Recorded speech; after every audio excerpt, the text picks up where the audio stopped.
Most people see a pile of trash. We saw a gold mine. You really walked away from a desk job to haul trash? Man, we wanted freedom, a lot more than a paycheck. You started with just an old pickup truck? Man, our first idea flopped, but our pivot made us millions. Today, we're doing $1 million a month with 60% profit margin. Can anyone start this business? Yes, they can, but they have to avoid this surprisingly simple mistake. Don't just... Today, Fred and Sherrod share how they started a trash business anyone can profit from.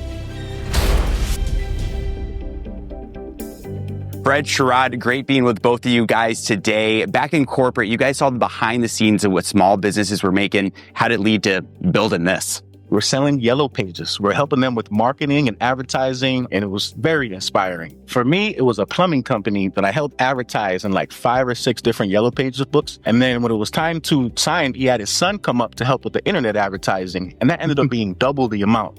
And so just seeing how involved his son was and seeing how the legacy was transforming right before my very eyes, I'm like, I want something like that for myself. So how did you guys plan your escape from the big, bad corporate world, and how much runway did you guys set aside? It was about a year's worth of savings for me to feel comfortable before I took that big leap of faith. But even with that big leap of faith, we still actually held on to our 9-to-5s while we explored the business before we just jumped all the way out the window. We tried to hold on as long as we could. We were supposed to be out there selling yellow pages. We were out there trying to sell valet trash. And so when we started going, I started working in the truck on the weekends. We started building up revenue and kind of took that leap of faith. Fred was a little more tactician with it. He saved a little more money. Me, I thought I was good until my wife got pregnant.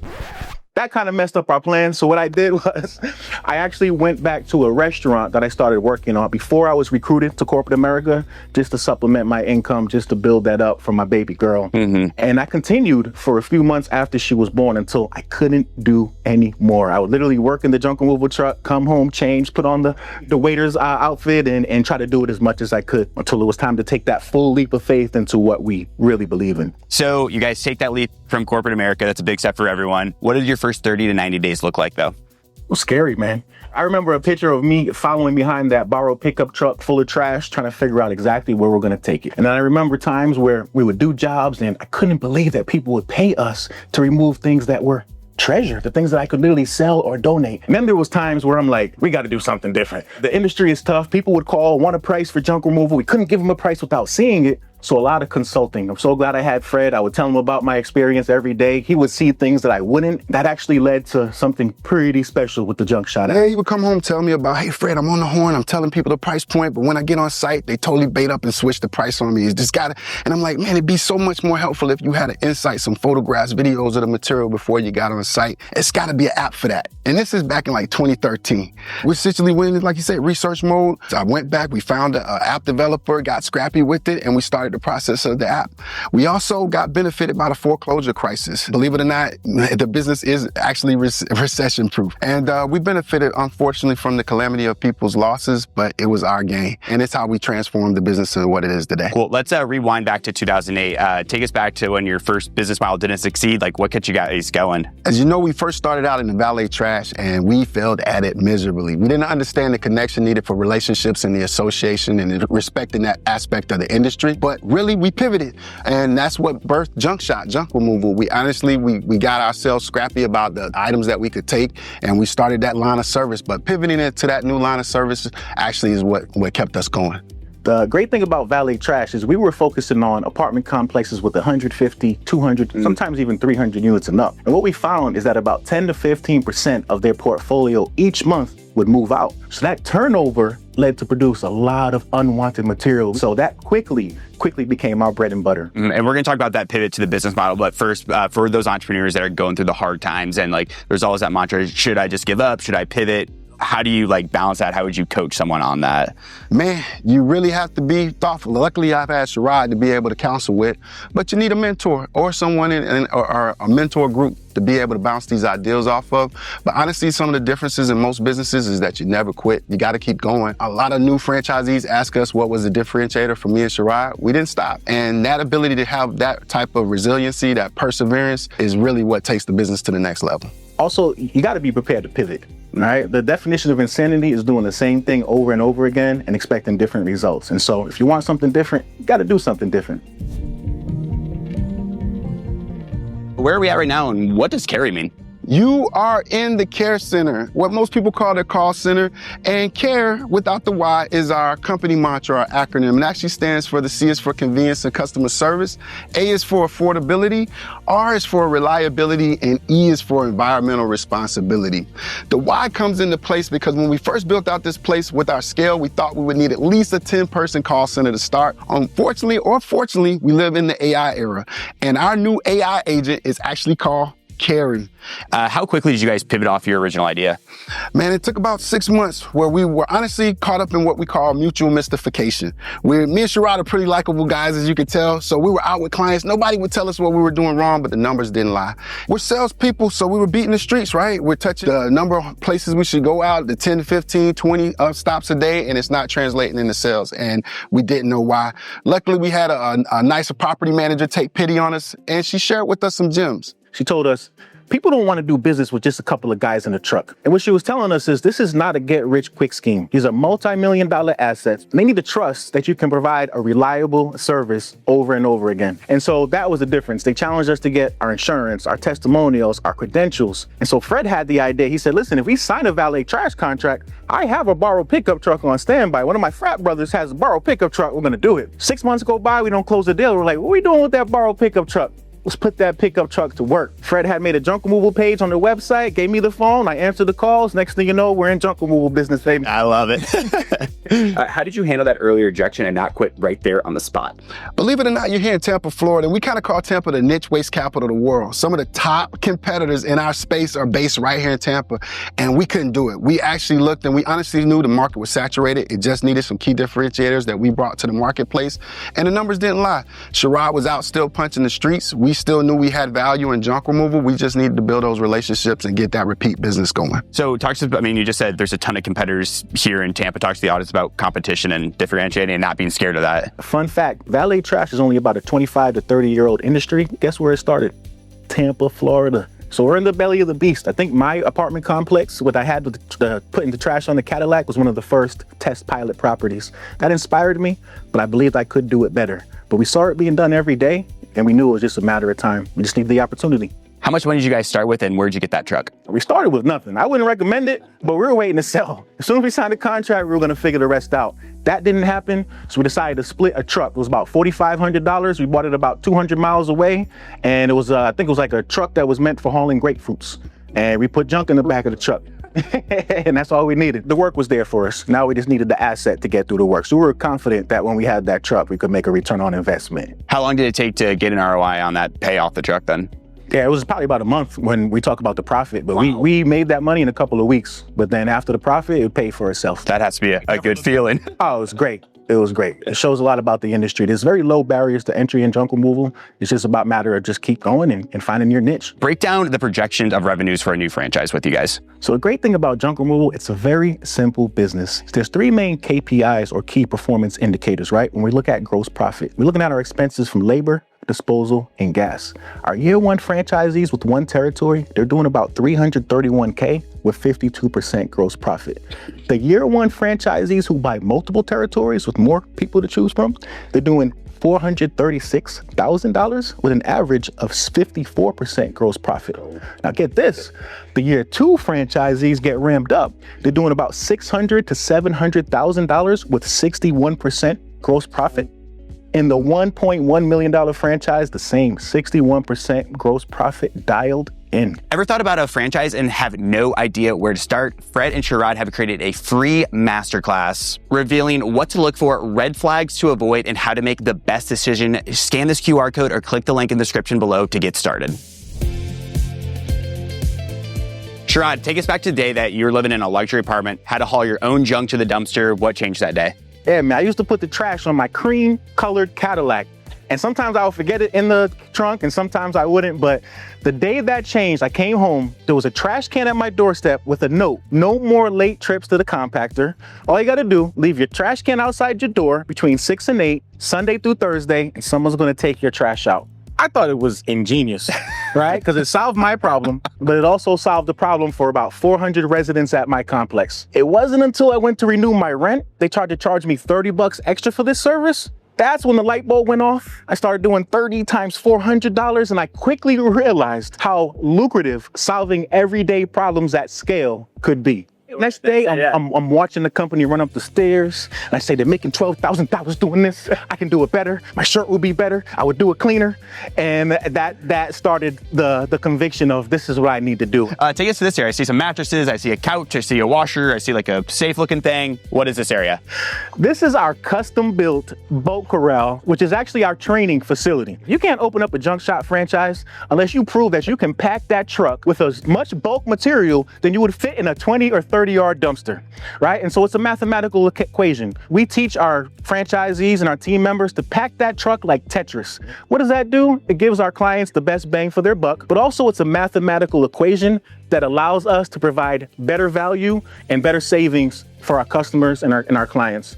Most people see trash as, well, trash. But Fred and Sherrod saw an opportunity. They launched a multi-million-dollar business because they knew letting a great idea fall down the trash chute just was not an option. They moved fast and efficiently and laid the groundwork for their success right from the jump. The truth is, most would-be entrepreneurs have ideas worth chasing, but they stall out because they don't know how to set up their business for success. That's where Busy comes in. They help entrepreneurs take the spark of inspiration and turn it into a real business with speed and efficiency. No hidden fees, no sneaky subscriptions, just a one-time cost that covers everything from LLC formation to compliance tracking. Because Busy is bootstrapped and founder-led, they're focused on doing right by entrepreneurs, not investors. That's why they include a free registered agent for your first year and ongoing support through Busy Tax. They've been right where you are and know what you need to lay the groundwork for success. Don't wait for your big idea. Click the link below and launch your business today with Busy. What you know about, going in apartments now, cold pitching. Take us through the anatomy of a really good cold pitch to apartment just for viewers that don't have any sales experience like you guys do. Hey, it's all about finding solutions to their problems, right? We want to understand what are they doing, and we want to be very specific. We want to say, listen, last time someone left a unit, or has anyone ever left furniture in a unit or left it in the area? If that happened, what was your solution? It's very important for us to understand their solution, and then we can talk about our competitive advantages. And we make it really, really simple because it's rooted in care. Do you remember what care is? Gosh. See, if we're going to do a film, Right. Accountability, you see what I'm saying? reliability, customer service, accountability, reliability, what's the E? Environmental responsibility. We're right though, right? Yeah. Yes, let's go. So it's convenient, right? Junk removal made easy, right? So we want to make it really easy to do business with us. That affordability is the way we pack that truck, that bigger trucks, better pricing. The reliability is that reporting that I told you, right?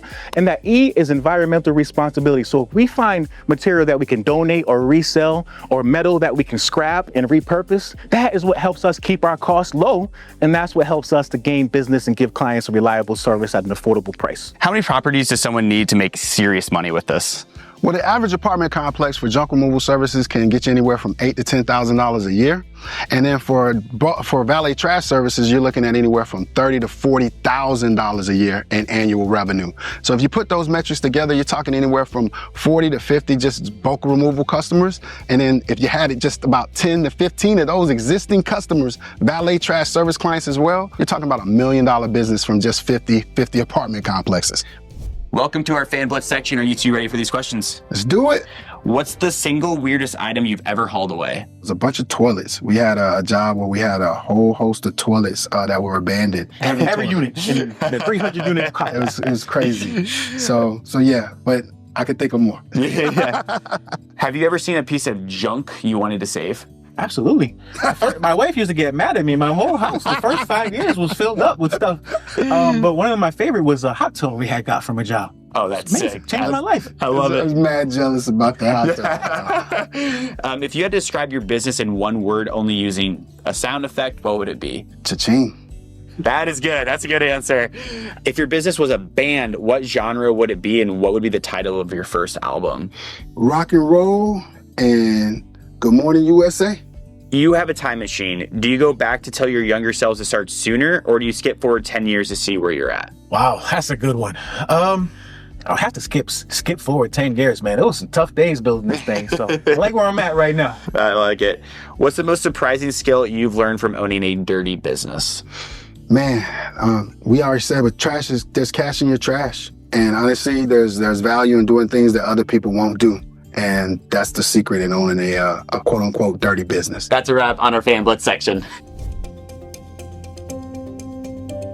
Tell us, where are we at right now? What are we doing? Yeah, we're at one of our accounts here for one of our franchisees out in Sarasota.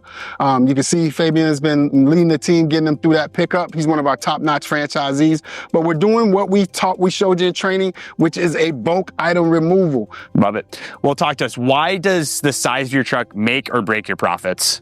Listen, we didn't trademark the term bigger trucks, better pricing for no reason. We own it. And so what it allows us to do is fit more material for a better price. I'm gonna give you an example. You heard of 1-800-GOT-JUNK, right? Yeah, of course. Their truck size is about 12.77 cubic yards. Our truck size is about 18.67 cubic yards, okay? Their full loads around 750. Our full load's around 729, but the kicker is, Ryan, their full load is only equivalent to 3/4 of our truck, about 68% of that truck. And so not only can we save the customer money, right? But we would charge about $575 for that. But we also have about a quarter or more truck left in the truck. So by the time we're loading up the truck, we may put $800, $900 in that truck compared to their $750, but we also gave a better value for the customer. Take us through this job site. I mean, I see some beds, I see a refrigerator. What are we doing here? What's it gonna cost? What are gonna be margins on this specific project? Well, this is that unwanted material that people are moving out and they do not want to take it to the other spot. It happens all the time. When they stage it for us, it makes it really easy for us to load the truck and haul it away. So we actually give them a discounted price. But remember I told you about those margins across the system, about 65%? It's the same game. We're gonna spend about 20% of our revenue loading up the truck, about 10 to 15% disposing, and about 5% on gas. And that's it. For someone that's tuning in right now, they don't have any experience, they don't have any money, can they start this business tomorrow? Absolutely, we did, right? Really what it takes is drive and effort. You gotta get out. Nothing's gonna happen without the right activity. And if you get out, I'm telling you, if you don't do any more than do yard signs, door hangers, word of mouth, join an association, but at the end of the day, you gotta take action. It substitutes money any day of the week. What does revenue look like year over year for your business? So when we first started in 2010, we did about 300K. And then each year we pretty much grew at a 20% clip, right? Until we got to that $1 million range. And then we were able to grow even faster. Mm-hmm. Talk to us about COVID. Was there a big jump with this? Was it the same? How did that year affect you? Yeah, so COVID was the year that we found out that we were an essential business. Oh. And so we were busy. Now, it definitely took some precautions. We had to really be strategic about our operations, but man, we found out that people were in their houses just looking at the things that needed to be removed, trying to clear the clutter, thinking about demo projects and DIY projects, and they needed a junk removal company. And so COVID definitely boosted our business. It was challenging, but it was a blessing as well to our business. I see them loading stuff in here, but you guys actually take stuff out of the unit. So let's go check out a unit and get some stuff out of there. Let's do it. Let's do it. Competition, it's everywhere, but what makes you guys different from everyone else in the marketplace? Yeah, with JunkShot, you know, it's evident. The JunkShot app is probably our biggest key differentiator, having that tool. But that gets sexy with our loyalty program. Essentially, we're not only the nation's only junk removal app, we're the nation's only junk removal app with a loyalty program. So you can actually recycle a couch and get a reward from Starbucks, Amazon, but a host of different retailers. Beyond that piece, we also, our biggest key differentiator is what you see here, the B2B. That bigger trucks, better pricing is solely designed on the JunkShot side to handle these types of commercial jobs. So those are our biggest key differentiators on that side of the business. And Valet Trash, we're a no-miss pickup company, meaning that we have franchisees all across the country that back up and guarantee us to make sure that we've got that reliability along with a best price guarantee across both lines of service. Mm-hmm. Talk to me about that JunkShot app. What I know the loyalty program's in there. What else in there to like really help you guys stand out? Just the customer experience. To tell you how the JunkShot app was birthed, I used to be the guy answering the phone and driving and doing the jobs. But when customers would call to get a price for junk remove, they didn't know I was that same guy. So they would want a price, they would describe what they had, it was always a small load. When I got there, it was way more. So that bait and switch was just like, man, we could do better. We understood it was a problem in the industry and we wanted to solve that problem with the JunkShot app. But what it does for us operationally, it's nothing like, you heard the expression, a picture is worth 1,000 words. But we can see what we're going to remove. Not only can we set those right expectations for our customers, but we can be operationally sound. We can understand if we need to send 1 truck or 2 trucks. Sometimes we can look at the material and already call and have it donated and even resold at sometimes when someone uses the JunkShot app. For the app itself, how much did it cost and how quickly did it pay for itself?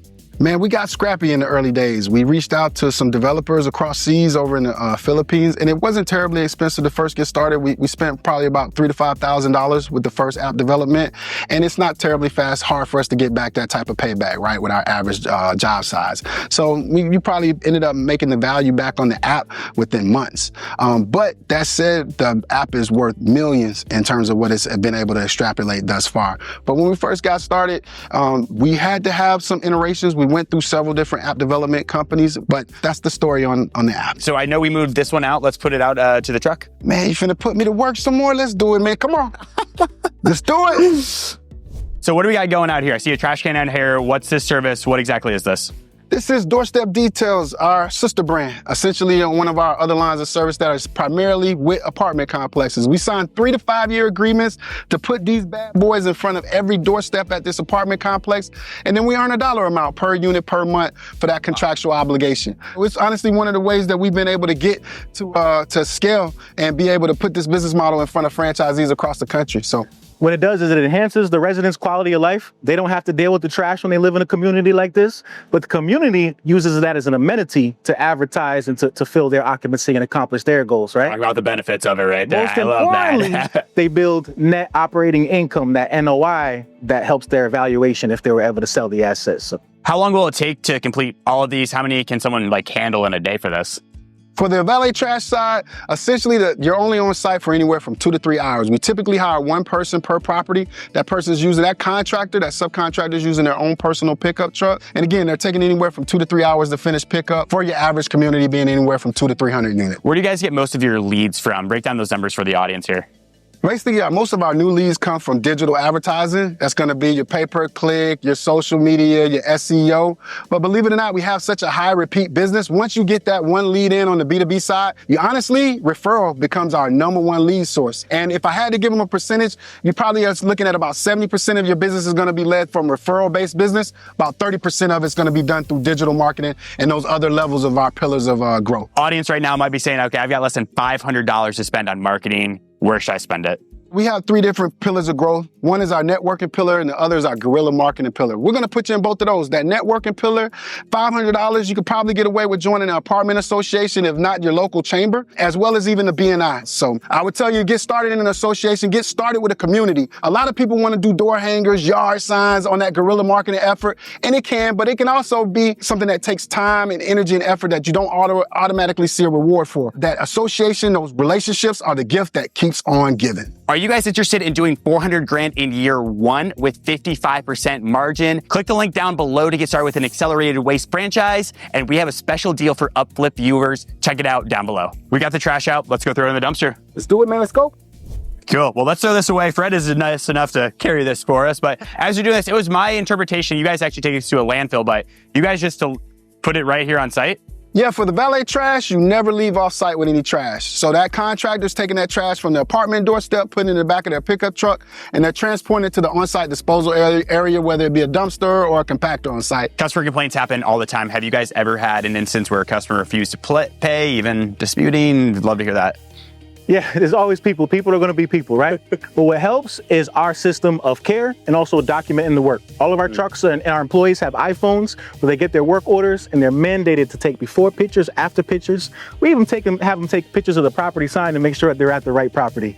And so that trust but verify is real. And the more trash parent we can be, the more convenient the experience is and the less that happens. How much does your revenue fluctuate month to month? What's your worst month? What's your best month? Talk to us about that. Well, on the valet trash or apartment trash collection side, that service is contractual, right? It's month to month to month, so it's foundational, so there's no seasonality in it. In junk shop, there's some seasonality in junk removal, right? It's almost like a bell curve. We start lower at the year in terms of our volume of sales, or start lower at the beginning of the year in terms of our volume of sales in January, and it kind of goes up from there all the way into August, September, into the fall, and then we watch it slow down toward the winter months. If someone is watching right now and they're busy with their 9 to 5, can they still get started in this business? Absolutely, they can. But they have to be aware of the time. It takes a time commitment, and they need to lean on mentors, resources, peers, and make sure that they have a support system that can help them navigate the things that they don't know. Is this a great business to get started as a side hustle before you're leaping into full-time entrepreneurship? I wouldn't say side hustle's the word. We're a committed business. Most of our franchisees, or even the ones that are semi-absentee, understand that they join this business because they eventually want to leave their corporate job. A lot of people really want to take hold of this and take hold of this opportunity. Once you're out in the marketplace and you're walking properties like this, you're talking to property managers and regional managers like we just did today, you're going to connect the dots in business, and it's not something you're going to want to do as a side hustle. You're going to want to take the full opportunity. Mistakes happen all the time in business. Some are bigger than others. What was your guys' biggest financial mistake starting out? How much did it cost you? Early on, we wanted to be all things to all people. And so we got asked by a client, could we do pressure washing in concert with our valet trash services? And of course, we told them yes.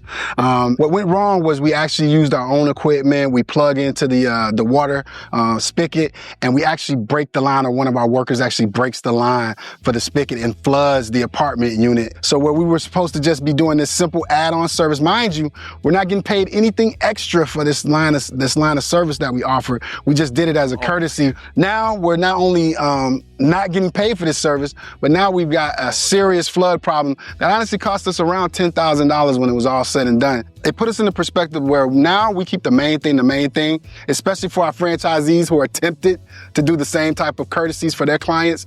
And if we do choose to do pressure washing one day, it will be done professionally, not as just an add-on. We've got the junk. We've got the trash. What's the very last step before we head out of here? It's time to document our work. Let's finish off the Junk Shot 360 report. Let's go.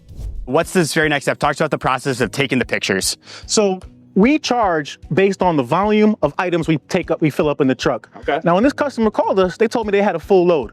Does this load look full to you? Not really, no. It's close, right? Yeah, it's close. But now what we would do is we're gonna document this load at about an 85% load. Yeah. So you know what we do, Ryan? What? We're only gonna charge this customer 85% of the amount of a full load. Customer loves that. They love it. It builds customer loyalty, right? But also, to be fair, we can go do another job right now, right? And so it's all about doing right by the customer, maximizing space, maximizing opportunities, and also documenting your work, because we can make good decisions if we understand what we're working with. I'm looking in the back here. I mean, we got mattresses. We've got a whole lot of stuff back there. Of this, like, what percentage is sold versus just like thrown away? If you're selling it, what's like a monthly average on that? Because there is a line of business right there. For sure. We make thousands of dollars on average, and it could be broken down to scrap metal appliances. It could be things that are resold. In certain markets, it's different, right? I have franchisees that will get paid for a load of pallets recycling. This load is a lot of trash, but we're still going to be able to pull out some appliances and be able to recycle. What that's going to allow us to do, again, is keep our costs low and affordable for our customers, but we're also be able to offsuit that and make revenue to offset our costs as well. Mm-hmm. Talk about the business partnership. Partnerships are so hard in business. You guys have made it work, as you show. You guys have made it work. I mean, how did you know you two were the right partners together? Talk about that dynamic.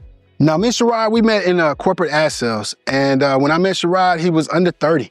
And he was probably one of the youngest, not only husbands, but also fathers that I knew. And he exuded it from his head to his toe. Not only that, he also wore his faith on his sleeve, and it impressed me. And it put me in a perspective that this is somebody I need to know, I need to have in my circle, not only because of his dedication to work, but also his dedication to his family. And so that's kind of how we gravitate. He also is not a bad salesperson. And so us being top of the board sales leaders, along with that personal background on him, it made us a really good fit really fast. Yeah, and Fred was a top of the board sales leader. It was a highly competitive sales environment, so I naturally gravitated towards Fred. But it's funny, the year I met him, he actually got the Man of the Year award for his fraternity organization. Oh. And it spoke to his involvement, deep roots in the community. It was something that I had to respect and admire. And it was just a natural connection, and it withstood the test of time, as you see. Mm-hmm. Obviously, you guys are great. We've talked to you a ton today. You guys are obviously phenomenal. Disagreements happen, though, I imagine. How do you guys handle disagreements and like conflict of interest? Yeah, so have you heard the expression iron sharpens iron? Of course. So the thing is, it doesn't just get sharp without banging and clanging, right? Yeah. But what I learned is the real way to get sharp is when you go the opposite way, right? And that's how you get that edge. And what Fred does for me is he holds me accountable, and he's close enough to me that he can tell me what I need to know. And I respect that, and I know it's only gonna make me better as a person, better as a business owner, better as a man. Likewise. He said it. We even through our tough moments, we come out with some great solutions, and it really comes from us being honest with each other and respecting one another. And that's what I really value about our relationship. Well, we got a beautiful space in here. What exactly do you guys do in here? You are in our National Franchise Training Classroom, also known as the CAREY Event Hall. When we're not training here anywhere from 2 to 3 times a month, the space itself is opened up to the community. But other than that, you can see we're poised to train franchisees. That's what the center is actually built for. Decision makers. Most important in the sales process, what's the best way to build credibility with them? Couple key things, probably one of the most important would be your compliance, that credentialing, making sure that you've got the proper insurance, the proper permitting, licensing to approach people before you even have those conversations. And then, Sherrod, you can share with them probably one of the more important things would be. I mean, if you don't have the commercial insurance, they're not even gonna talk to you. But when you have the chance to do the job, it's all about fulfillment. We can talk about the app, we can talk about the shiny trucks, all the bells and whistles, but honestly, we're just as good as our last work order. So what we do, we rely on transparency. We call it trash-parency. So if you do business with Junk Shot, you're gonna get an invoice with the report that shows exactly what time we stayed, what time we left, what the space looks like in the truck, the area clean. It's called Trash-parency. You have Junk Shot 360 report, so you have a 360-degree view of our service. And so that is how you build credibility with decision makers. That's it. Give us some secret sauce here. What is it to get the gross margins of 60%? How do you price those contracts? I would say COGS-based pricing, understanding what your expenses are. So how long is it gonna take to do this job? When we go to the dump, how much is it gonna cost, right? And how much is gonna be on gas? So once we understand the logistics, the weight and the material, and how long it's gonna take, we have a good idea of what to price. We try to stay 65 to 70% profit each time. Because we understand there's gonna be fixed expenses and insurance and things of that nature, but we control what we can control. And every single truckload we treat as its very own profit and loss. Interesting. On average, how many times do you need to pitch an apartment before you actually get a signature and land that contract? We let our franchisees know they truly won't have a close unless they've got at least 10 hot leads, qualified leads going. And out of those 10, you can expect to close about 1. So you got about a 10% close ratio if you're just handling the standard. Some of our more advanced franchisees that really take advantage of their relationships, they can see closes as high as 20 to 30%. But on average, for every 10 properties you touch, you're probably gonna close about 1 of them on the valet trash side. Can you talk to us an average ticket size? Average apartment complex is 300 units. We charge anywhere from $10 to $15 per unit for that apartment complex. You're earning anywhere from $30,000 to $40,000 a year on valet trash. And so we get very sticky, and that's what keeps us going to touch bases with those property management clients. There's a lot of advice out there, especially when it comes to entrepreneurship. For you guys, what's one entrepreneurial advice that you completely disagree with? The customer is always right, because they're really not. But you can do a good job at making them feel that they're right, or truly, most importantly, feel respected. And I would tell you that you can't leisure your way to success. I think a lot of business models you see today, people want you to believe that you can vacation your way to your next business. And as you can see, a lot of times you got to get into the next nook and cranny of things. It doesn't mean, as we mentioned, you don't take time for yourself, but you really have to be in your business to understand how your business is going to grow. When did you guys shift your business model from owned territories to franchises, and why'd you do it? It took us about 3 or 4 years to get both lines of service doing $1 million each. We thought we were kind of some big shots, man. Someone that same year offered to buy us out for $5 million. We were profiting $500,000, and they tried to give us a 10x multiple, $5 million. And we were like, either we're gonna take it or we're gonna blow this thing up. And we didn't take it, as you see, and we were like, okay, now it's time to expand. If we're gonna do this, let's do it. To a certain extent, we were kind of selfish with our success. We knew that we were on to something special, and it's like, why keep that to ourselves? We can be so much stronger if we're able to expand and help other people on their journey. I'm curious, this conversation, I mean, a 10x multiple is insanely good. I mean, why'd you say no? And like, I'm sure that the $5 million is a lot of money here. We were just getting started. We pretty much felt like they was just trying to take us out, which they were. And we were like, man, if we can get offered $5 million right now, the sky's the limit. And that's when we really knew we were on to something. And a lot of that multiple, because we had so much contractual revenue. Don't sleep on 3 to 5 year contracts that are getting paid month over month. And so you want a high multiple, you better get a subscription-based business. For our viewers, talk to them. How important is it to have a simple business model when you're just starting out? I think it's very important. Having a good business model that you can wrap your hands around, that doesn't have too many moving parts, that you can keep track of on a spreadsheet, really makes you move through that process and get that fulfillment done for taking that job from start all the way to finish. So we love simple business models. It's what we do. In our business, we have the big 3. We have low overhead, we have unskilled labor, and we have very high margins. You get that, keeps it really simple, and it's scalable. What about like recurring revenue? How do you like think about that, and how important is that for a business model? Well, for one of our business models, it's contractually locked in, right? We've got repeat revenue, or what we call mailbox money, in the way of valet trash. On Junk Shot, it's all about getting sticky, right? We want repeat business, and that's why we have that secret sauce of B2B. We want to be attached to businesses, everything from apartment complexes, storage facilities, remodelers, real estate agents, people that need our services as a condition of operating our businesses. That's what keeps our revenue repeating. So the month of July, our system was $4,000 short of $1 million, but 90% of that revenue was commercial repeat business. That's insane. And I want to ask about going compared, because B2B compared to like B2C, B2B is going to be your higher ticket price, I imagine, than compared to B2C. Is that how you guys approach that B2B secret sauce there? It's actually a little bit different in junk removal. B2C can be some of your higher ticket margin in terms of that per job, but B2C gives you really, really big ticket margin. You can end up being anywhere from 3, 4, 5 figure jobs exposed to B2B. Ever thought about leaving your 9-to-5 to franchise, but confused on where to start? That's why Fred and Sherrod have built how to choose and buy the right franchise for you. Of course, inside the UpFlip Academy, which is a step-by-step system that shows you how to shortcut your path to profitable franchise ownership. From ownership models to funding to making the best choice, it's all here. Plus, you'll get 20 live additional courses, live workshops, and a thriving entrepreneurship community. Scan the QR code or click the link in the description to get started. Customer feedback is super important. How do you use that to improve your services? I can make or break your businesses these days. With Google reviews, you get a lot of feedback from businesses. Luckily for us, across our system, we're almost an all 5-star system. We're probably about 4.8 across the board. But what that means is that we still have to listen to that 0.2 that had a less than satisfied experience, and it's important. But again, we listen to it all, but we honestly are performing the standard when we look at the franchisees. It comes down to the fact that we're really only as good as our last work order, right? And one of the things that I was a little nervous about with franchising is, how do I keep the level of service the same? How do I keep that consistency, my brand promise, right? Remember I told you about the Junk Shot 360 reports?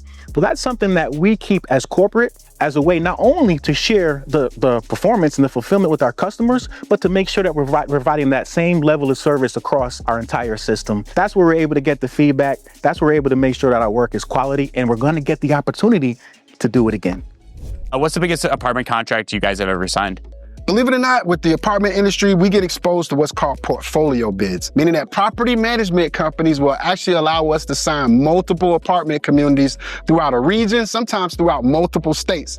The largest that I've ever signed to date is about 15 properties. So if you put that in perspective, 30,000 units times 15 annual basis, that's pretty serious money, times 3 years. We sign 3 to 5 year contracts. It gets pretty lucrative pretty fast. But those are about the largest that I've done. Home services are often the last to adapt new technologies. What makes you guys so different in doing so? Man, we've leaned in from technology, honestly, from day one. The efficiency, the speed to lead, and the effectiveness on customer experience has always been our motivation in technology, and we live in a great era. And us being the nation's only patented junk removal app, now having a loyalty system tied to that technology is really going to take us a step above our competition. You guys are so forward to thinking of that. Is like that patent what came from 2019 when you were thinking about AI, everyone talks about it now, but you guys are thinking about this in 2019 on how to accelerate your business. It was actually 2015, but it didn't get awarded a patent until 2019. So it was four years of tightening it up and understanding and researching the technology that is out right being now. denied by the patent office. That's a fun feeling. But it challenged us to really think about the industry, think about the customer experience, thinking about the technology that would be available to us, and how can we really create the perfect customer experience that will last to the end of time and essentially revolutionize the industry as it speaks. What's one piece of advice you give to someone who's watching, who's dreaming of starting their own company, but they're just stuck in that corporate role? Success leaves clues. Make sure you do your homework, right? Do the research. Make sure whatever you do, it's recession resistant. Understand the importance of having an essential business as well, but also make sure you have a really unique selling point and do something that you believe in. That's it. You got to have some key differentiators to what you're tackling. And don't forget the process, right? A good SWOT analysis goes a long way. And you want to be able to take those types of steps toward a calculated, evaluated response to launching your business. I do want to ask about that because some people are like, yeah, you don't need a business plan. You don't need a SWOT analysis. Just dive 2 feet in. Is your advice to actually have that? that, or talk to our viewers about that? Myself and Sherrod, we thirst for hunger when we started businesses. We joined everything from the Small Business Development Corporation here inside of Tampa. Sherrod took classes in leadership for businesses when we first got started. We were out plugging ourselves into the community to understand how to not only build a business, but also scale the business. Those are the types of things when you're thinking through where do you start, also think where you're gonna finish, because a lot of people don't think about the end point when they're starting a business. They only have those flashy lights. So think about your start, think about your finish. Are you inspired how Fred and Sherrod quit their corporate gig to grow a multi-million-dollar franchise? Then check out how this dad built a $20K a month business while still working his full-time gig.